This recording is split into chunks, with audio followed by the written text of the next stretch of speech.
Hello, everyone. Hello, and welcome to the Tonight Show podcast for today, the 11th of June, live on YouTube, where it hasn't felt very much like summer today, with it being wet and horrible outside. However, though, summer season's coming, so unpredictable weather always comes with the expense of lots of news around the world. I'm joined by Late Pike Sports Zach Chain Runner. All latest news. Hello, Zach.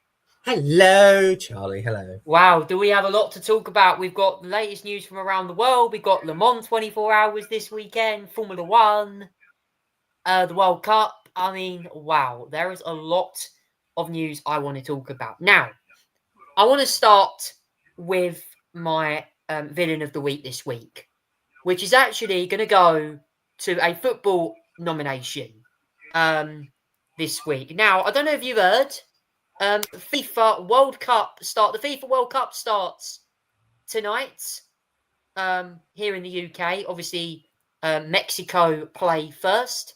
However, though, a referee has not apparently turned up. Yes, you might be knowing what I'm on about. With a referee who's been taken back to Somalia. Yes, I can say for one thing that it wasn't a good look. I believe it was the referee of the Champions League final, according to what my uncle said. If you're watching, yes, Otmar Atan gets my nomination this week. Now, I don't usually do a football nomination, but here he goes. So this is the news I want to bring you this week. This is ahead of the World Cup, by the way, which is coming up tonight here in the UK. Somalian referee Otmar Atan to officiate the Super Cup. I've been denied entry to the losing a World Cup role. He was denied entry to officiate and has been appointed to take charge of Aston Villa's game against Paris Saint-Germain. The contrast between Champions League winners PSG facing Villa, who triumphed the Europa League, is scheduled to take place on 12th of August. European football governing body said the decision had been taken in discussions as well. UEFA President Alexander said Otmar Atan is a young referee, all experience, proving himself for the highest level. I'm grateful. Now, he was turned away from the border in Miami despite holding a diplomatic passport and single entry visa. And on Wednesday, the US government said that Atan had not been allowed to enter the country with alleged association with suspected members of terrorism organizations. Oh dear. That isn't a good look when you are the referee of a football team, of refereeing football, and then being denied entry to the United States. It's clear now that the United States have ramped up border controls for sure. But that's a surprise to see Otmar Atan. I'm pretty sure, according to what a lot of people, my uncle said, I'm pretty sure to what a lot of people said, I think he was the referee in the Arsenal PSG Champions League final. So, yes, he wins my villain of the week this week. Zach, what's your villain of the week this week? Well, I'll get onto the World Cup in a minute. I'm going to give it to something another bit football related, but for all the even more wrong reasons, actually. My villain of this week goes to what is now the former co-director of West Ham United, David Sullivan. He is the big villain of the week for me now. First of all, what a dirty old boy he is, and secondly, my thoughts are all to the girls out there that have suffered under his reign of stupidity as well. I mean, if we go through obviously some of the information, obviously what I've seen as well about this David Sullivan, if you you look at what happened on Monday, there was a Panama drama announced that showed David Sullivan's activities when he was working at the Sunday Sport as well. Let me just explain what sort of happened here as well. Several women have accused Sullivan, obviously the businessman, West Ham co, of abusing his power and preying on certain women, especially model, for sex, basically, in some cases when they were teenagers. And there was the at the time they were doing stuff like in the Sunday Sport countdown to 16 is when basically a woman became basically an adult and basically flaunt themselves and everything like that as well. There's been 6 allegations of it as well. from different women has said that David Sullivan used them, abused them, used them for basically sexual activity and all that sort of thing as well, without their consent as well. They accused Sullivan of sexually exploiting predatory behaviour, including pressuring for sex during business meeting when he offered them to boost their careers, so they slept and all gave in all rules. Lovely. Now, David Sullivan has obviously denied his allegations as well. And he said they called him completely false and factually and fundamentally unfair and false and all that sort of thing as well. But there's a problem with this, is right, okay? He worked in a business, basically the adult industry, where he was meeting thousands of women in his model as well, and for Sunday Sport and all that sort of thing. I mean, first of all, I have to wonder, how the hell did something... And it baffles me. I know I'm sort of living in the old age and hearing something like this, but how is Sunday Sport made it all about topless women? I don't even get this. Like, how Sunday Sport was supposed to be about the bloody sport, and somehow it was all about the models. Am I missing the point of something like this as well? Might have been something in the Sun that they could have done. These days, probably the Daily Star and all that sort of thing. But Christ, I didn't know the Sunday Sport was subject to models and, you know, people with their tops off and all that sort of thing as well. But yeah, some scary stuff really about these David Sullivan allegations. There's also questions for the FA to answer as well. I mean, there's more and more allegations come out recently as well, including one where David Sullivan, if I remember rightly, was banned in contact with West Ham's women's and youth teams since 2023 because of safeguarding concerns. The Football Association opened a safeguarding investigation in 2023 in a response made up of the club, the FA, and local authorities to prevent Sullivan from having access to his own club's youth and women's team. The FA knew about this, but they said absolutely nothing. There is some deep questions to ask about whether David Sullivan was a fit and proper owner at this point, if he'd even been barred from his own women's team. I have to say, it is generally horrifying to see think that the own co-owner is not even allowed near the female equivalent of his club as well. What a dirty, horrible man. And yeah, revolting. Revolting. There's more information that Essex Police now received for him. We don't know what's going to happen with this information. We don't know whether it's going to be investigated or not, or whether there's going to be anything they want to look into. But anyway, as well. But yeah, my thoughts are with these girls that have been abused by David Sullivan, because it's just gross man. And I also read the other day as well, and if I'm correct in saying this, that actually he was using all this money that the West Ham club was getting to then donate to the Conservative Party over a few years as well. I mean, that's just an incredible abuse of money. So he's abused the money, he's abused his pal and girls, and it's shocking. It's not the only victim, by the way, of this. Well, not the victim, but also another sort of downfall here. Tony Lively of BBC Radio 5 Live has also recently stepped back because he also previously worked with David Sullivan at Sunday Sport as well. He worked as editor-in-chief of Sullivan's sports papers, and he obviously presents the Radio 5 Live overnight show. The BBC said Lively had taken a break from presenting the show whilst the issues were raised and being examined. Now, Tony Lively denied that he had denied any wrongdoing. He said he had no recollection of introducing the young woman to Sullivan, and it was not part of his job to do so. He had a great sympathy for a woman who may have become a victim, rejected any suggestion playing an absolute role whatsoever in this scenario, and he found an allegation abhorrent. Lively told the Times he had practically zero contact with anyone appearing in the paper, such as female models. Come on. I mean, surely have some level of contact, but blimey. they're horrible allegations. And yeah, David Solomon, easily for me, the villain of the week. Well, lots of football news for that one for sure. Anyway, moving on now from villains of the week to some news across the UK this week. And there has been more drama in the Labour Party recently as two more cabinet ministers decide to jump ship from Keir Starmer's government and resign. Yes, Al Khan's resigned as Armed Forces Minister, and also as well another member of Starmer's government also resigned as well. That means John Healey, the Defence Secretary. I mean, wow. In his resignation letter to the Prime Minister, Khan said, "We're asking our armed forces to operate in a more dangerous world on a budget written for a calm one."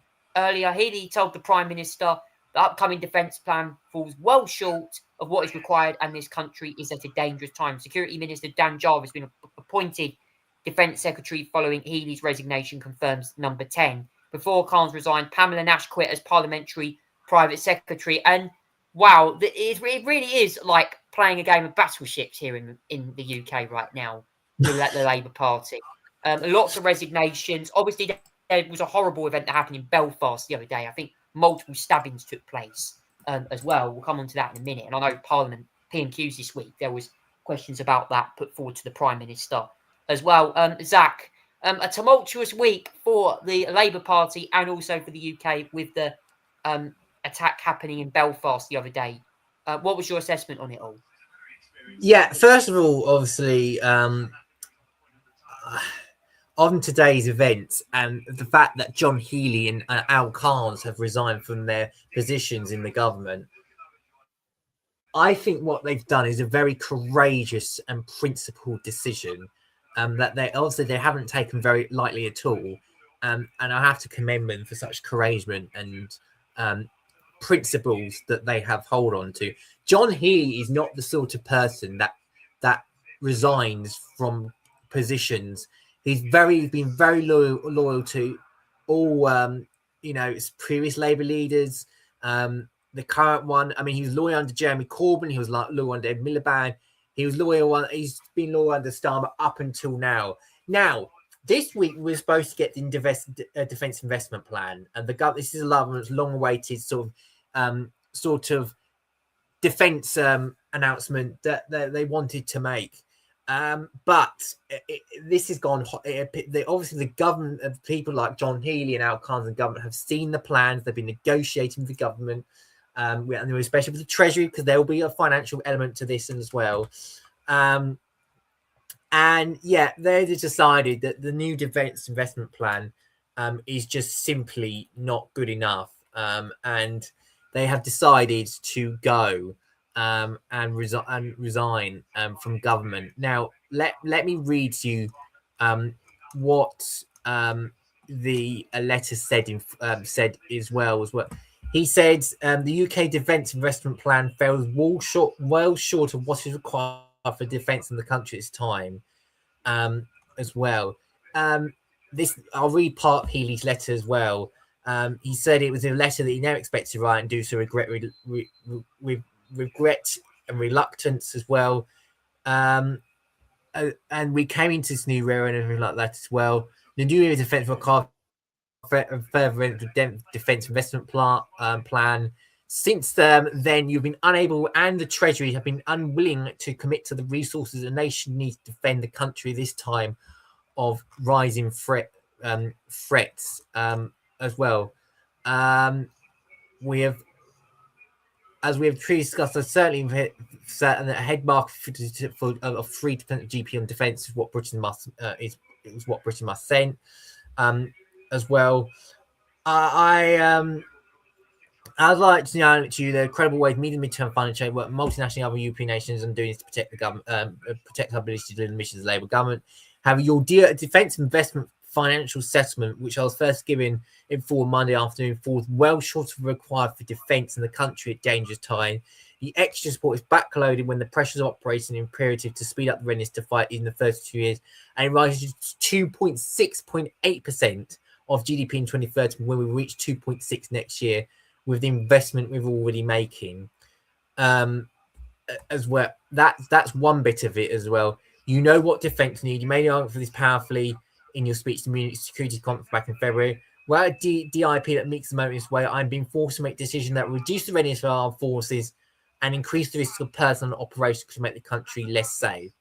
After explaining to you that I would not be able to accept a DIP settlement that does not give our forces the resources they need, I now left with no other option to submit resignation of Defence Secretary. And that was Healy's letter. And I'm going to read you parts of Al Khan's letters to Keir Starmer as well.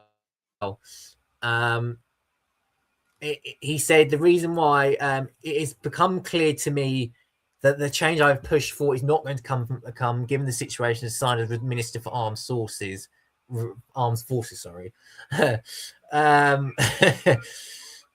While he said, "Well, I had no hand in the defence investment plan. This distance does allow me to say that plane. This is not built for the threat we face. It neither transformed enough nor sufficiently funded. We are asking our armed forces to operate in a more dangerous role on a budget written for a calmer one. I've sat in the room, seen this lesson, both the commanders would be asked to do more with less, and I cannot in good conscience stand as a mat spot and defend a level of investments I know to be inadequate to the task. A serious country funds its defence to meet the threat it actually faces, not the threat it wishes as well." He also criticises the Northern Ireland Legacy Bill. He says it remains unfit for purpose. It risks failing the very veterans claim to protect. Men or women I serve with, those I buried, friends, lost people did their duty on a condition most individuals in Westminster will never have to imagine. I set out the challenges I believe are necessary and the lines which can argue in good conscience go beyond. Those lines have not been accepted. I have run out of room to argue this case only for inside government. A serving minister cannot ask fellow veterans to trust the process that he no longer trusts himself. The same failure seriously run through how this country treats people in the AK most of uniform and out of it. The machinery of government has left been decayed. Decisions that should take days, takes months. Departments fight each other instead of a problem. Official ministers who know the truth are not always rewarded for telling it. We are trying to govern more dangerous well with a process designed for calm one. The gap in there in short in the things that matter. This is some really damning letters from John Healey and Al Khan's. And I have to say, it is deeply regretful I say this. I don't think the government is taking defence seriously now. John Healey and Al Khan's are both principled people. They know their posts very well. They are very good in what they do. They know the defence industry in and out. And Al Khan's is a sovereign legend. And it's a shame that that people that have fought for our country can no longer feel like they can serve our government. I'm just really sad about the resignation. And I think it shows how if they're resigning, it probably tells us this defence investment plan is very poor, very, very poor. And I'm not liking the sound of it whatsoever. We were supposed to have it this week, and there was nothing came about it because they're still fighting along at each other, looking for investment, possibly looking for cuts and everything like that in other areas as well. There's just the Treasury is not taking its job seriously, I feel as well.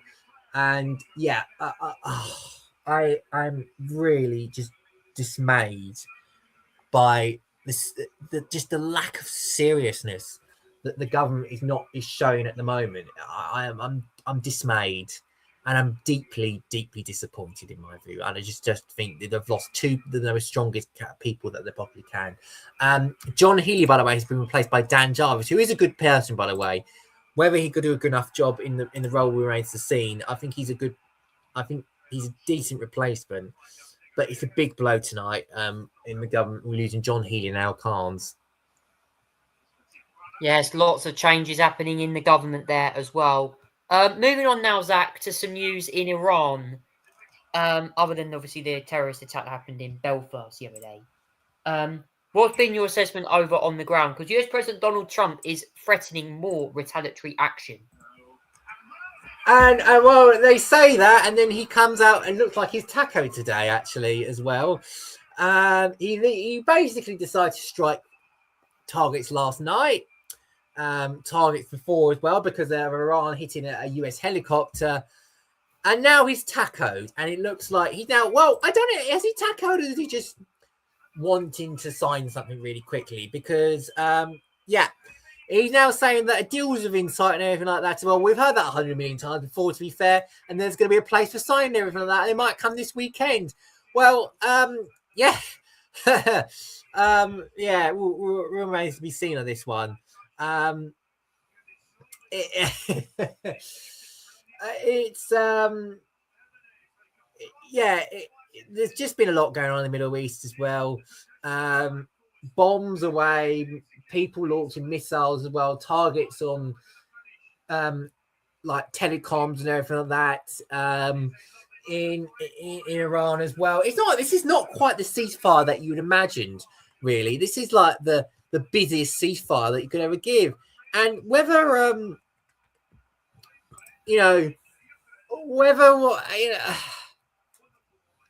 whether this is just the sort of the end of the beginning in some ways or something like that as well, I don't know. I really don't know. I just feel like whether Trump actually believes he's speaking to who he thinks he's been speaking to, I don't know. But it's like 1 minute there is a deal, next minute there's not. I don't know what is the art of the deal with him. I don't know. I just shambles, really. Shambles. All around. We may end up with a deal this week, and maybe we actually will believe there's a deal. But otherwise, I don't know. He said this 100 times before. There'll be a deal, there'll be a deal, they'll be signed this week. I think he said like 37 times that the deal will be within weeks, this weekend, next few days. So I will believe it when I see it. That's what I will say. But if he says the deal, well, believe it for now. And yeah, I don't know. We will have to see.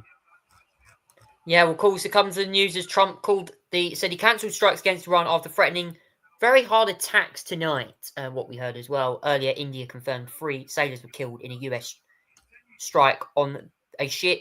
There's Seti Bello near Oman on Wednesday. The US also confirmed it attacked 12 ships in Geneva and Mavericks in recent days. That's all the latest action there on the ground in the war in Iran at the moment. Now, it's time to do a bit of a musical discussion chat tonight. Now, tonight's chat is going to be about one of the best-selling British bands of all time. Yes, Coldplay. Now, I know a lot of you guys might know Coldplay. They're actually going to be playing tonight on my podcast. We've got a song by Coldplay we'll be playing in a little while. Coldplay. Now, yes, everyone has mixed opinions about Coldplay. Some like them, some don't. But we're going to talk to you tonight about what the band really are, because obviously, the band is still going. They've released 10 albums now. Would you believe it? 10 albums, man. There's also, I'm also going to come on to that as well, because I believe there might be something to do with World Cup involved as well, regarding Coldplay. As Noel Gallagher mocked Coldplay's curated World Cup final halftime show. Yes, the Oasis, one of the Oasis members certainly has his stuff to say. And we saw Liam Gallagher at the Oasis concerts the other year getting on the slag of Coldplay. I can't repeat any of the words because they were half of them swearing. But yes, I know he called Coldplay, as I call it, pop now. They have evolved their sound, and they're not rock like they used to be anyway. But anyway, Coldplay are a British rock band formed in London in 1997. They consist of vocalist and pianist Chris Martin, guitarist Johnny Buckland, and bassist Guy Berryman, and drummer Will Champion and manager Phil Harvey. He's also credited as a full member. The group best known for their huge live performances. Yes, we saw them a couple of years ago sell out Glastonbury and many other shows as well. The group also best known and have a slightly impact on popular culture. Coldplay initially went by the name of Big Fat Noises and Starfish. Following the independent release of Safety in 1998, the band signed a record deal with Parlophone in 1999 and issued their debut album Parachutes in 2000, which included the breakthrough single Yellow. The album won Brit Award for the best British album of the year, a Grammy Award for the best alternative music album. Follow up, Rush of Blood to the Head in 2002, and all the same accolades. X and Y 2005 concluded the Coldplay viewed as a trilogy, and their 4th album, Viva La Vida or Death and All His Friends in 2008, won a Grammy Award for best rock album. Both releases topped the UK charts in 30 countries also became the bestsellers of their respective years worldwide. Viva La Vida's title track, that's a bit of a handful there, also was the first song by a British act to reach #1 in the US and the United Kingdom simultaneously. This century, we also had other albums as well. Milo, Zolo 2011, Ghost Stories 2014, Head Full of Dreams 2015, Everyday Life 2019, Music of Spears 2021, and just as of a couple of years ago, Moon Music 2024 drew from genres such as electronica, R&B, ambient, disco, funk, gospel, blues, progressive rock. Music of the Spheres also included My Universe, which was the first song by a British group to debut at the #1 on the Billboard Hot 100, and the band's Music of the Spheres World Tour is the most attended and second highest grossing tour of all time. Also, as well, becoming the first band to gross £1 billion. Also, as well, they've sold over 100 million records as well, 160 million worldwide. They're also the first group on Spotify to reach 100 million monthly listeners. Fuse listed them amongst one of the most awarded artists, the most records won by Brit Awards by a band in the United Kingdom. They have 3 of the 50 best-selling albums on the UK singles chart. Honestly, it's an absolute handful to say about Coldplay. Man, the band have obviously been going a long time, and you know they've had massive albums, tracks like "Hymn for the Weekend," "Higher Power," "Feels Like I'm Falling in Love," "Venture of a Lifetime." Recently as well, "Fix You," "Yellow," "Sparks," "Spies." I could name the whole Parachutes album. It's still my favourite album by Coldplay, Parachutes. Obviously, their old first album. Anyway. Look, I could name every single Scientist, Fix You. I could name so many songs by Coldplay, and it would take me 2 hours to explain them all, trust me. Obviously, the band is still going. And yes, obviously, look, I'm going to say I'm not a particularly big fan of their newer stuff. But there is a but to this, though. They have won over a lot more fans now. They are much more popular than they were years ago because they've ushered in a whole new generation of fans, as you would have seen with the live concerts. They play at sellout arenas. Look, I know Coldplay's not for everyone, and to say they're rock still is always a mystery. I know Liam Gallagher's had his say on radio about it. Zach, what's your assessment on Coldplay? I mean, they're one of the best-selling British acts and one of the best-selling bands of all time. Do you think their legacy will live on in the music world? Yeah, absolutely. They absolutely are. And they've created some famous moments. One including the old affair row on the big screens. Never do that again. If you're ever out with your work colleague and you're cheating on your wife and all that sort of thing as well, never do that again. But yeah, they are just the euphoric music.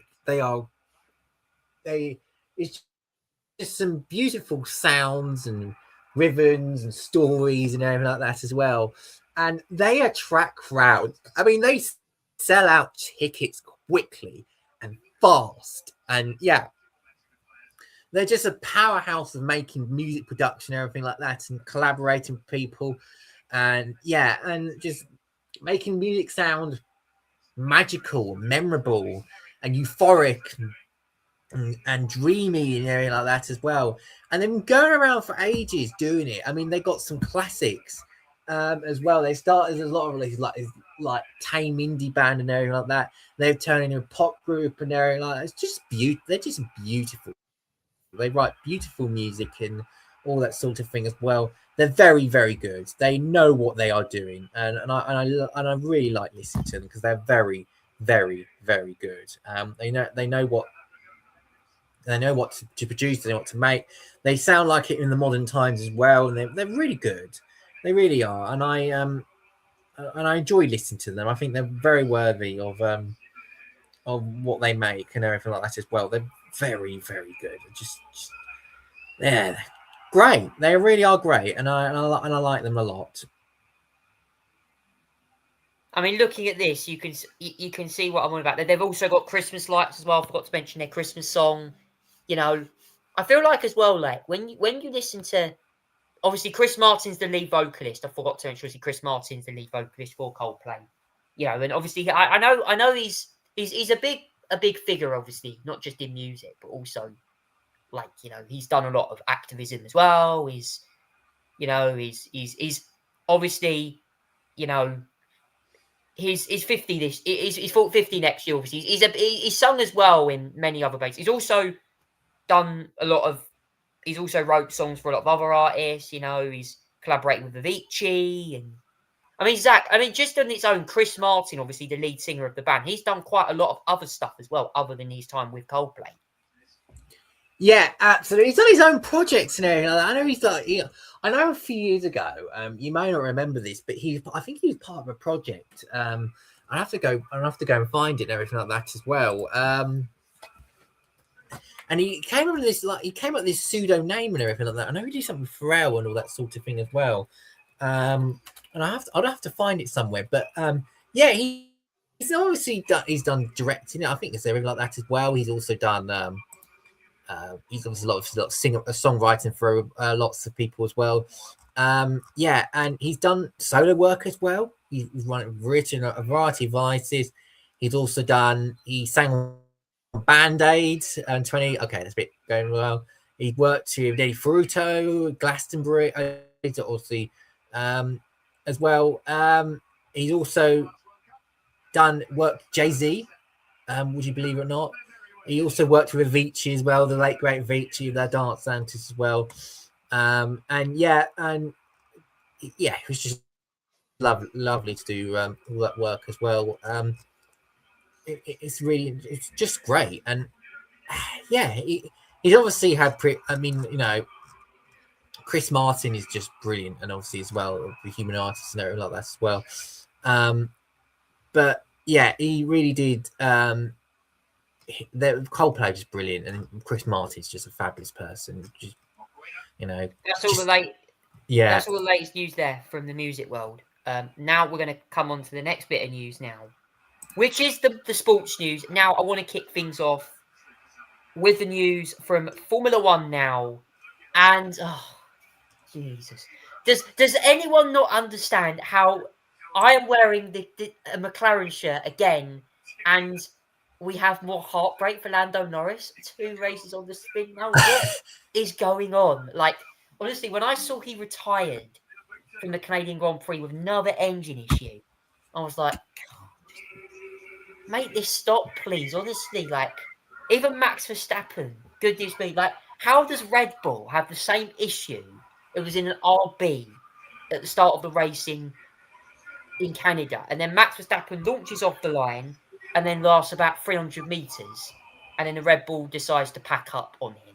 Oh dear, second place. What is going on with these 2026 regulations? Clearly, I mean, whoever's attending Spain this weekend, I know someone who's going, by the way, and someone who's got my radio club or Gateway, and I just want to say, yes, I'm Jack. Obviously, if you're watching tonight, if you're in Spain, hope you enjoy enjoying the F1 this weekend.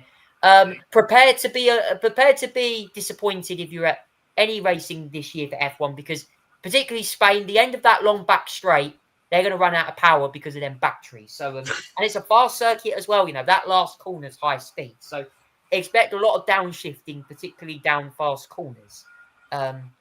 Yes. Anyway, I want to go over the results whilst I'm here for Monaco. And wow, 5 wins on the spin for Andrea Kimi Antonelli. Wow. He is now over 60 points clear in the World Championship. I mean, is this like Max Verstappen of a few years ago happening here?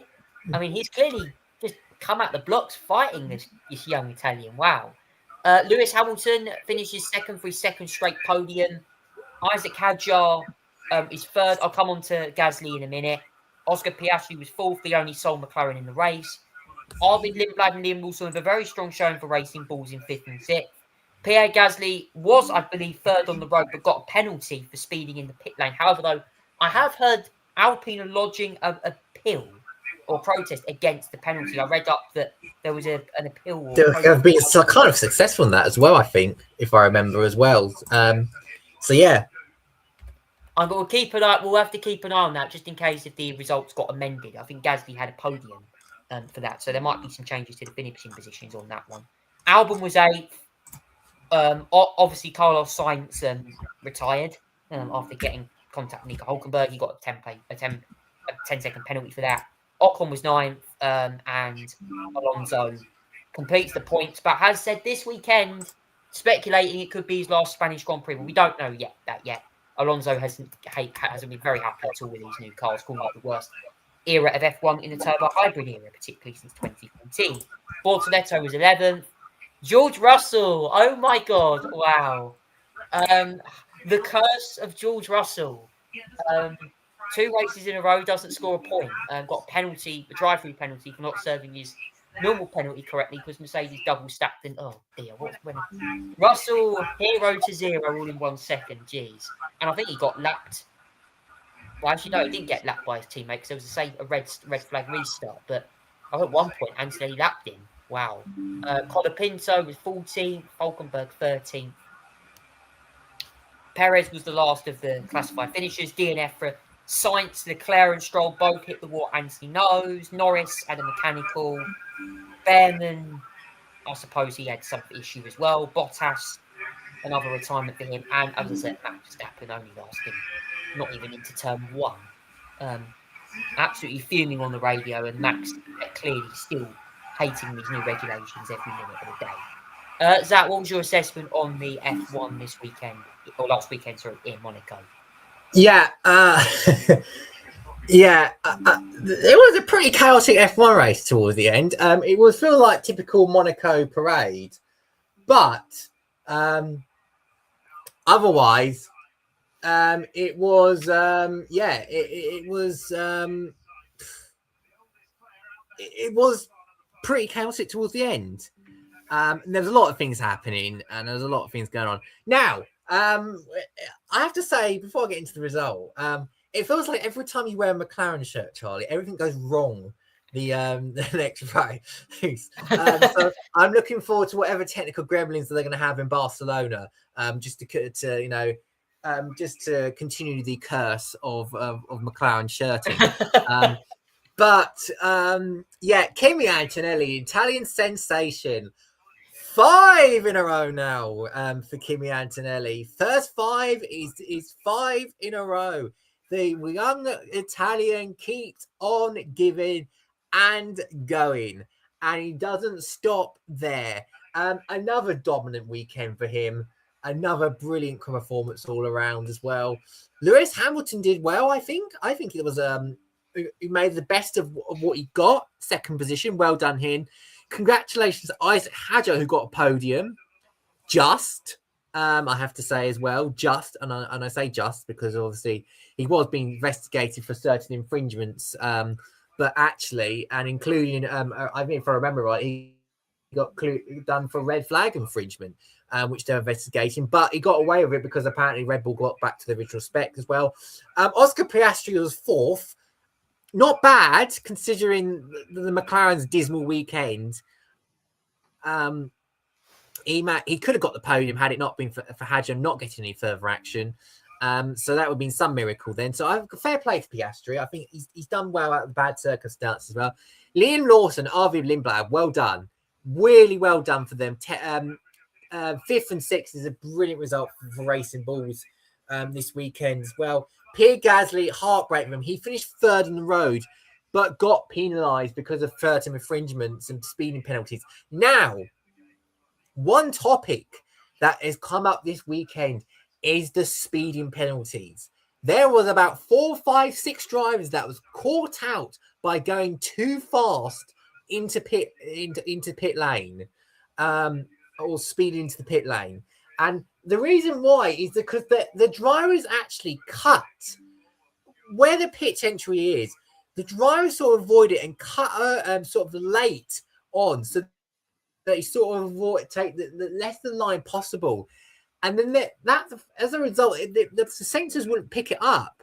And all the speeds that they thought were doing is 60 kilometers an hour was recorded as 60.1 kilometers an hour. There's no leeway in that. If you're over, you're over. And it quite 6 drivers.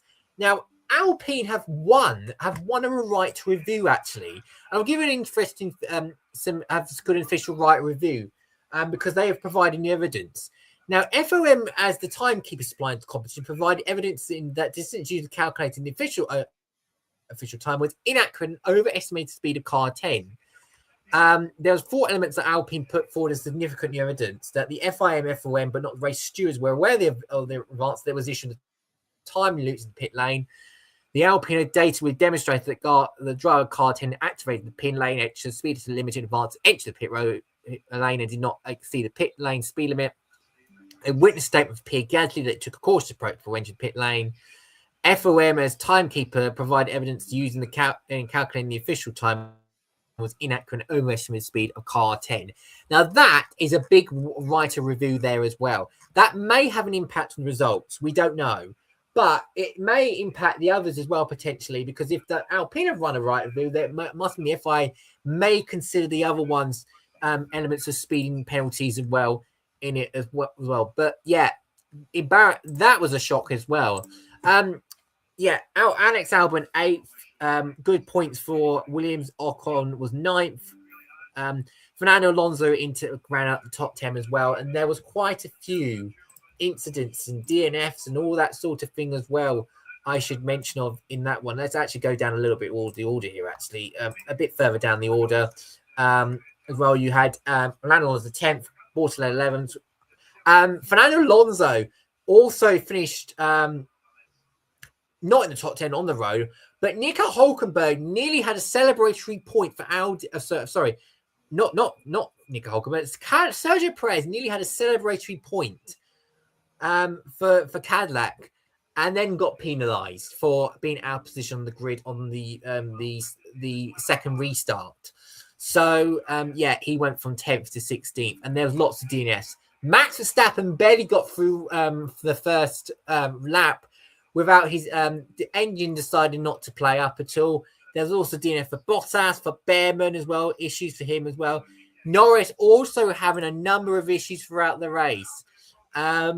Lance Stroll and Charles Leclerc also had problems as well, and so did Carlos Sainz. Now, Leclerc and Stroll were funny ones because the race was red flagged at points because the track surface decided to give up at the last corner. The wear and tear and was coming along as well. And we looked up a lot of dirt, dirt and everything like that as well. Rather bizarrely, the track surface was tearing itself up, and the race had to be red flagged whilst that was doing as well. And as they picked up all the rubber, the dirty rubber from the side and everything like that as well, and it resulted in Leclerc and Stroll going into the wall in separate incidents.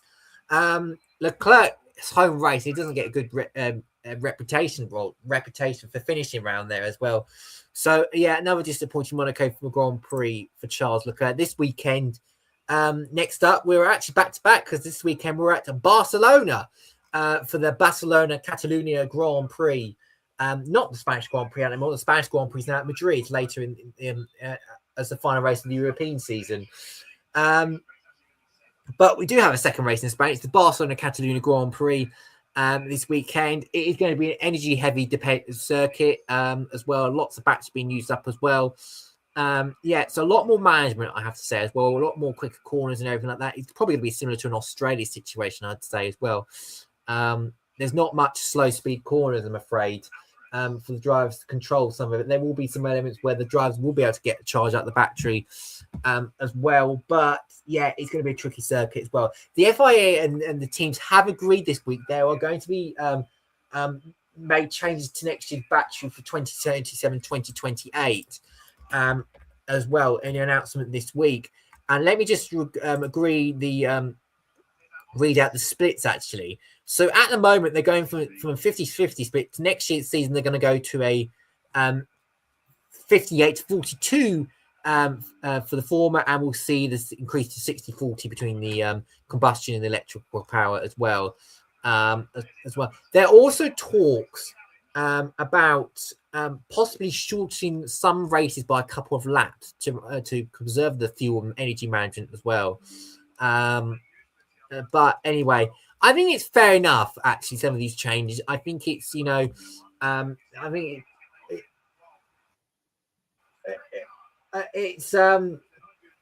I think this is fair enough.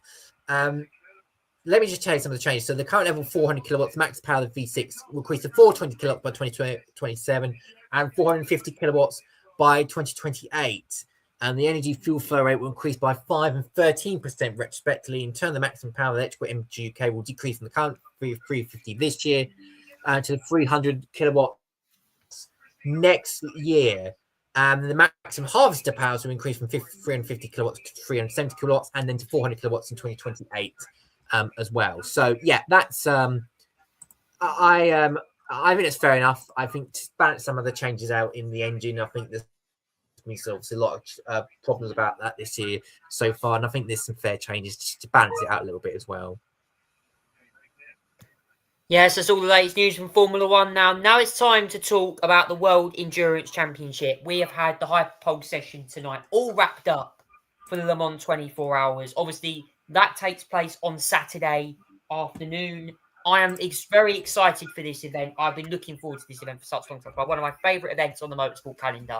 And there has already been a shock tonight in the Hyperpole session for the hypercar class, where Cadillac have been disqualified for a pit lane infringement. And the BMW team are now on pole for this weekend's Le Mans 24 hours.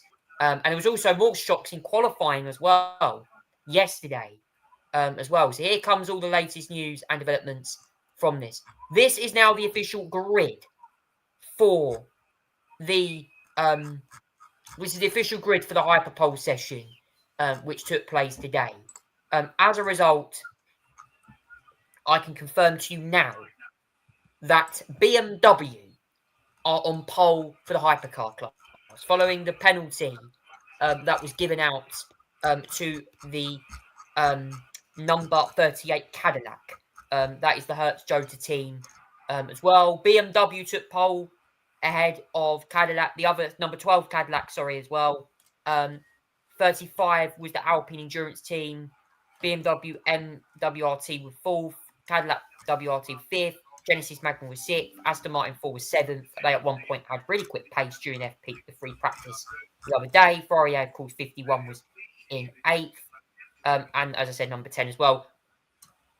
That was all of that. Also, as well, there were several teams that missed out, including the 2 Peugeot entries, the number 93 and the number 94 cars, which both were on the front row for the Spa meeting. Which I have to say, when I saw the Peugeot go the other day, I was pretty surprised. I was expecting, obviously, a couple of them teams actually have XF1 drivers in Teo Porcher, Paul di Resta, Antonio Felix Gosling as well. It was quite a surprise to see to see them go out, and I couldn't quite believe what had actually happened. But yes, that was certainly big. Cadillac, meanwhile, are absolutely disgusted with their disqualification as well. I mean, that was the drama of anything, really, to see Cadillac go out as well. I mean, the BMW team now, and obviously had Herrick Pole. El Bamba's absolutely disgusted over the news. So Mark Cavendish has actually announced it as well. But wow, it's absolutely crazy to think that the Hyperpole session is now over. There was also, this is the official grid, by the way, for the Le Mans 24 hours. We're just getting out now. Obviously, the other class is LMGTE. Obviously, the LMGTE class was topped by Matteo Drudi, claiming pole position by almost a full second. Wow, the Aston Martin's really quick in the LMGTE class there as well. Very impressive showing from them in the advantage to get pole as well, as Garage 59 McLaren have yet more issues as well. And also as well, Panis Racing took top honours in the LMP2 Hyperpole as well, which I think is part of the European Le Mans Series package as well. Panis Racing were on top in LMP2. Very interesting to see them go out with the Toyota youngster Esteban and Masson was the fastest. He was actually the one who won at Spain the other week, a few months ago. So yes, that was Logan Sargent was also as well in the Ford Mustang. He missed the cut for Hyperpole 2 by half a tenth. So there's the official grid there for the Le Mans 24 hours for all of the Hyperpole sessions as well. Zach, what was your assessment of the qualifying for Hyperpole? Very interesting and some big shocks. Yeah, definitely. And obviously the big shock of that one is that Cadillac disqualified after qualifying as well. And them beating BMW by the slightest of margins, and then getting disqualified as well. So if you're wondering who's driving, so the Cadillac 38 team, which led by Jack Aitken, was disqualified as well. They won pole initially by just 500 of a second, but then they were getting to 10th from the starting grid. It looks like, from what I understand, is that they had a pit lane infringement. I don't know what kind of pit lane infringement, but they committed a pit lane infringement as well. But yeah, it's as well. But congratulations anyway to BMW on taking pole position as well. After that, they didn't obviously get in the road, but they managed to get it as well on top anyway as well. But yeah, that was it was some qualifying, you have to say, as well. But yeah, so the 38 team, obviously the Cadillac was led by Sebastian Bourdais and Berman. Jack Aitken's now stopped from 10th after should have been doing first as well. But yeah, well done to BMW as well with Dries Vanol as well. Congratulations to him on that one as well. And that leaves the field ahead of the 24 Hours of Le Mans, which is taking place this Saturday and Sunday. One of the best endurance races in the world you can ever think of as well. There is the grid, by the way. We've got to just show you little grid bits of the grid there as well. But yeah, it's hyperpole as well for BMW by what was initially 5 thousandths of a second as well. But let me just show you what the actual results were as well. BMW on pole ahead of the number 12 of Cadillac as well. So Kevin Magnussen, Ricardo Milan, down Ron Von for Cadillac, Alex Lind, Will Stevens, and Norman Nato as well, second. And the Alpine, the 35 Alpine, third as well, led by Antonio Fitz-Costa in that one. BMW in that one, and 20 BMW, the 101 Cadillac as well. And yeah, that's the one. So on the LMP2 is the 29 Forester Racing. They will be starting LMP2 on pole.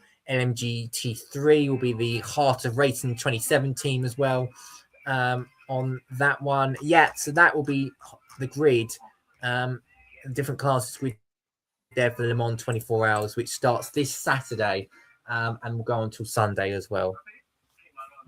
I cannot wait for this event to take place. What an event it is. And it's one of the greatest, biggest spectacles in motor racing this year as well. Moving on now to IndyCar at that race at the Worldwide Technologies Raceway. A very entertaining race, I have to say, in the IndyCar race. Plenty of cautions as well.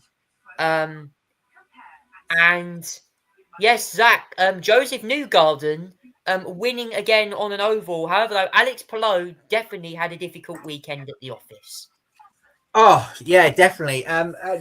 It was definitely sometimes what you say, a hectic race at points as well. But yeah, Joseph Newgarden. I mean, Joseph Newgarden's had a tough few weeks. He's been struggling from that Indy 500, where he struggled with pains and everything like that as well. But he managed to get the job done ahead of Marcus Ericsson. Christian Ramsden third, Rishi Keiko fourth, Scott McLaughlin fifth, Kyle Kurt was sixth, and then Malukas in seventh for Power 8, Marcus on ninth, Christian Lundgaard 10th. Difficult weekend for Alex Palou, as you said as well. Led 49 laps of the race, but yeah, issues, pit stops, just unfortunate things as well. Meant that, yeah, he couldn't do it as well. There was also issues for DNFs of Dennis Halgano and Sigurd Graham Rail and Kay Collette as well for mechanical contacts and all that sort of thing as well. But yeah, Joseph Newgarden with the heart and soul of everything as well of that race. He managed to, just go on. Led 53 laps as well. Beat Marcus Ericsson, who led 114 laps of the race in that. But yeah, just unfortunate. Newgarden managed to squeeze, get through the results and everything like that as well. And yet continues on as usual. Right, next up is for IndyCar. We're off this weekend, but they'll be back next weekend at Road America for the XPEL Grand Prix at Road America. That will be at 7 p.m. UK time on the 21st of June.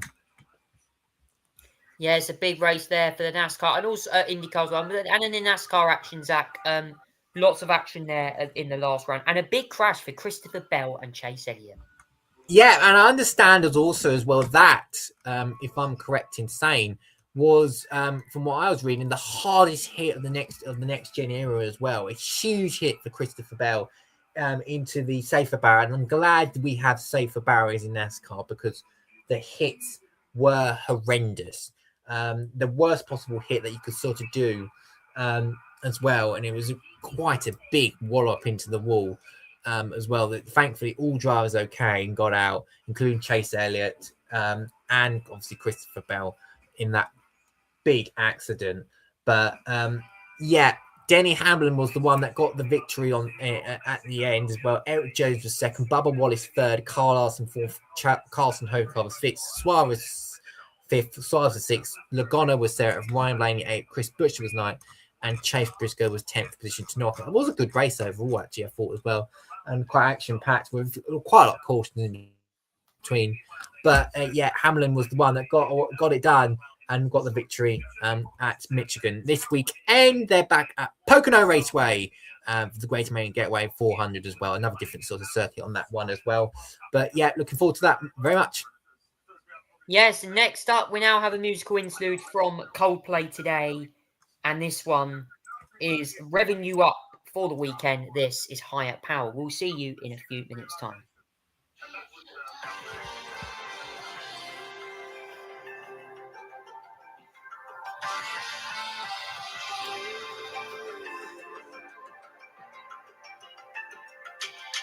Sometimes I just can't take it. Sometimes I just can't take it, and it isn't alright. I'm not gonna make it. Never get my shoes untied. I'm like a broken record. I'm like a broken record, and I'm not playing right. You say God, I ain't coming. Till you tell me when the heavenly phone. So hold tight. Come on, come on. Come on, come on. Don't let go. Hold tight, hold tight. It's alright, you say. I got my hands up, shaking just to let you know that you've got a higher power. Got me singing every second, dancing every hour. Oh yeah, you've got a higher power, and she really someone I wanna know.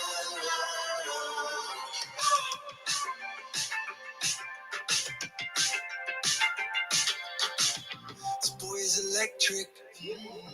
This boy is electric, and you're sparkling like the universe connected. I'm buzzing. Night after night after night. This joy is electric. This joy is electric, and you're circuiting through. I'm so happy that I'm alive. Happy I'm alive at the same time as you. 'Cause you've got a higher power. Got me singing every second, dancing every hour. Oh yeah, you've got a higher power, and you really someone I wanna know.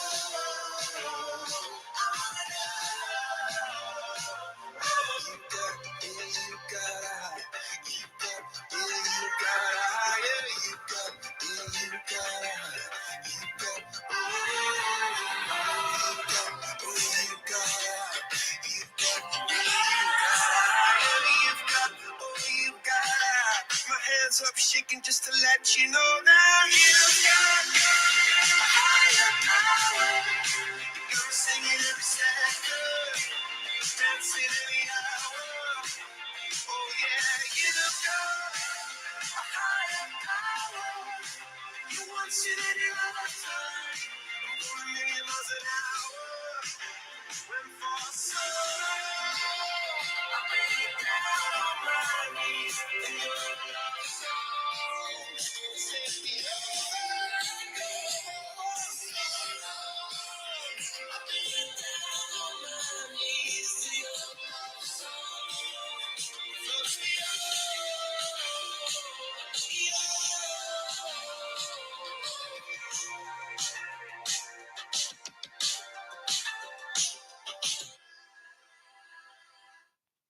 That was Coldplay there with the song Higher Power.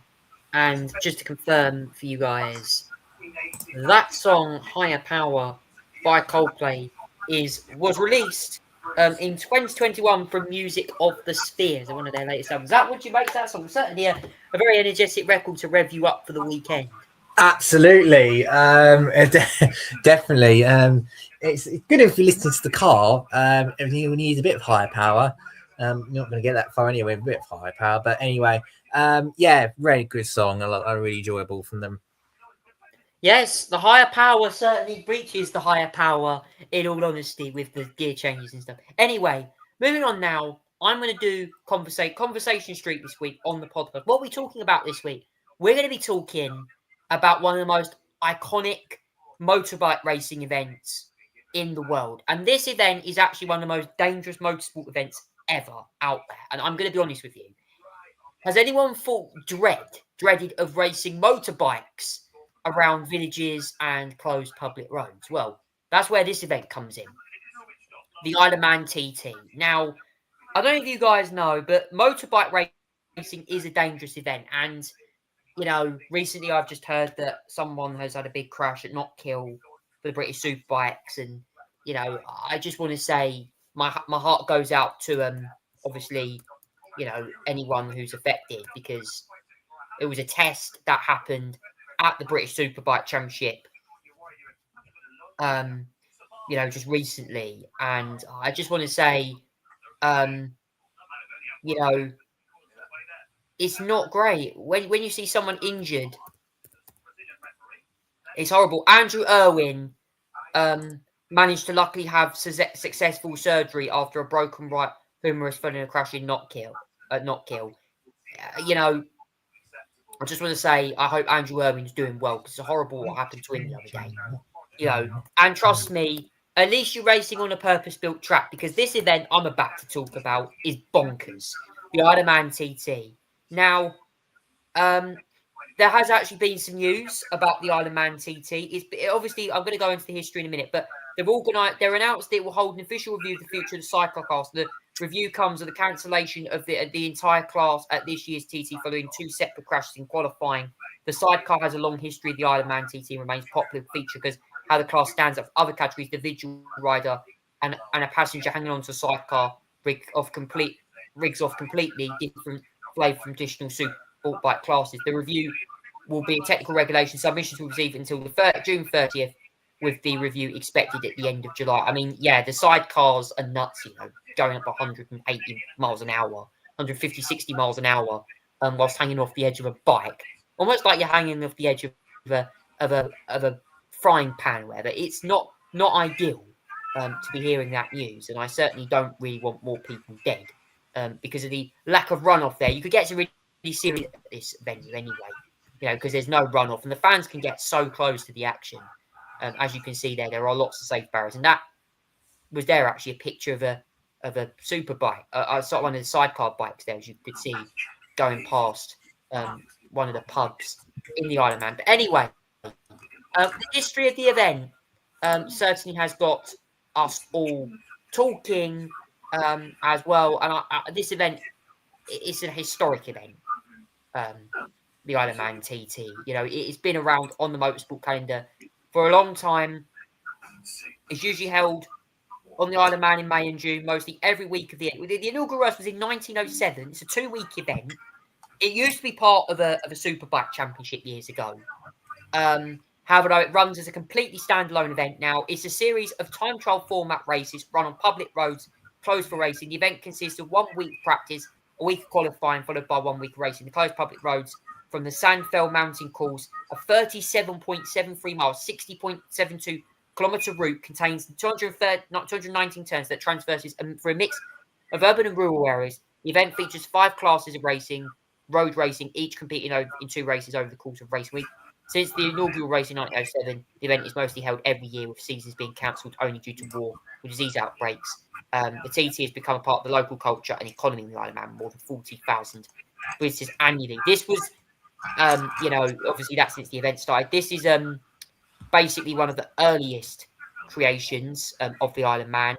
The early history there of all of the bikes, Peugeot and engine Norton. Then we started seeing one of the bikes there. The bikes are, by the way, involved. It used to be 30 to 60 miles an hour, but Then later on, they started bringing out supercharged BMW bikes as well, even to the point now where Michael Dunlop was racing in the 2013 Super Sport class. Michael Dunlop is still actually the most successful Isle of Man TT rider, actually, believe it or not. He was given an MBE. He had 36 wins and 55 podiums, surpassing the record of 26 by Joey Dunlop in 2024. He's actually the most successful rider at the Isle of Man, believe it or not. I mean, that's crazy. Usually begins on the Springbank holiday, and yes, it's an iconic event. It's a dangerous event. Motorbike, the people have lost their lives at this track race, but it's very, very very difficult. And obviously, there's so many iconic. You got the Mountain Mile, you got the Ramsey Hairpin. The mountain course is massive. It goes up, in fact, one of the highest parts of obviously it starts in the capital, Douglas.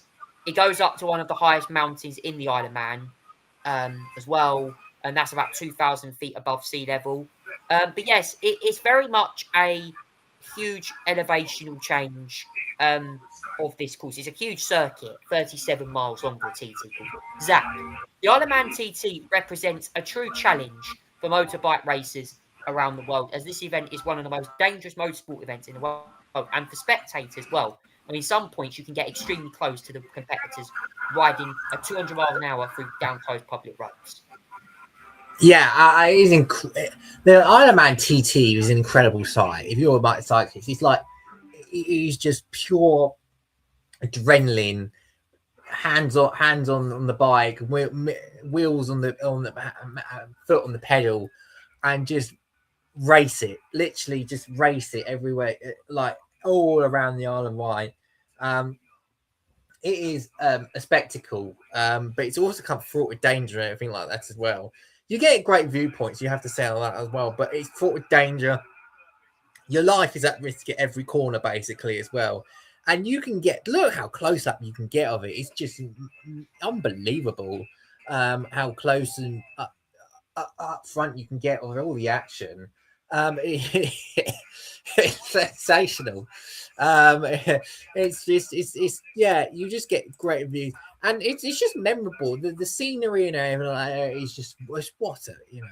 The spectators is just beautiful. You go all parts of the island and everything like that as well, and yeah, it's just a delight to watch. It's fraught with danger, but it's also fraught with just spectacular views, spectacular action. Yeah, it's just something to view. It's a historic event, and it's a dangerous event, to say the least. You're riding motorbikes, not cars. You're riding a motorbike like bent over, like Superman. You go and put 200 miles an hour in some of these bits. These super bikes now, the modern ones, they, especially up on acceleration, they're very fast, and it's often a case of the highest peak, the highest mountain of the Isle of Man to be about is Sandfell. Sandfell Mountain is actually the highest mountain. It's 621 meters above sea level. It's 2,037 feet above sea level. I mean, it's such a huge climb. The bikes are going up, then they're going down. Then it's. I mean, Zach, when you think about it, it's kind of like a rally circuit for bikes, isn't it? Because you got to think. It is. Yeah. Climbing up that hill so fast, and then they're coming down. And it's a real big test of adrenaline. And when you're going so fast on public roads, it's a big challenge for the bikes. It feels like they're rallying, but they're on a public road without any major safety. It is, and it is absolutely. It is like a huge rally course combined. Literally, it's rally course, but with two wheels. Effectively, as well. You got all sorts of bends. You got all the sort of fast corners. You got fast straights and everything like that as well. And it's absolutely. It is huge. It's just like an obstacle course of danger and thought and everything like that as well. So it's just everything that you need the event as well, and like it's one mistake and it's all gone, or it's one beautiful lap and then you'll cement yourself and all that sort of thing as well. It really is a mega Zephyr of a course. It is massive. And I mean, if you get it wrong there, you are going to be seeing a massive accident. So yes. Anyway, that brings us to the end of the Tonight Show podcast. I just want to let you know, guys, that England won the other night as well. I forgot to mention in a friendly. Zach, in terms of the World Cup now, obviously starting tonight, England's matches will be next week. And to update the listeners, there's also plenty more World Cup action as well. Yeah, and Mexico and South Africa have just played the very first game of the World Cup. Have just finished, and it's Mexico 1-2 against South Africa in a game that had 3 red cards. What's a start? 3 red cards. Would you believe it not? And Mexico won with 2. Just easy performance. South Africa dismal. It was Quanzil, Quinales in 9th minute. Raul Jimenez as well, one of the star players of Mexico in the 67 minutes. There was a red card for Yancito. No, that's not. I did not say that like that way. There was Fima Zawain and Cesar Montes as well. All got red cards in the match as well. I mean, goodness me, it's already started, and there's already South Africa will be out with 2 people ready. So if you want some early morning, South Korea versus Czech Republic is tonight at 3 a.m. And then obviously we've got USA's opening match against Paraguay at 2 a.m. on Saturday. Canada v Bosnia as well at 8 o'clock tomorrow as well. So yeah, so much to look forward to, and obviously we will have updates about it next week. Yes, England play next week as well on Wednesday against Croatia. Obviously as well, I just want to mention before we wrap the show up that Kieran McKenna has left Ipswich. And Rob Edwards got sacked by Wolves the other day as well. So there's plenty of news, not just in the World Cup, but in the football world as well. So we'll keep you updated with all the latest news there. That is it for the Tonight Show podcast. And thank you so much for watching this week. We'll see you again next time for another edition of the show. Take care, everyone. And enjoy the World Cup action over the next week as well. And we'll have updates next week regarding England's game against Croatia. Thank you so much for watching, everyone. Take care from me and Zach here on YouTube. Goodbye.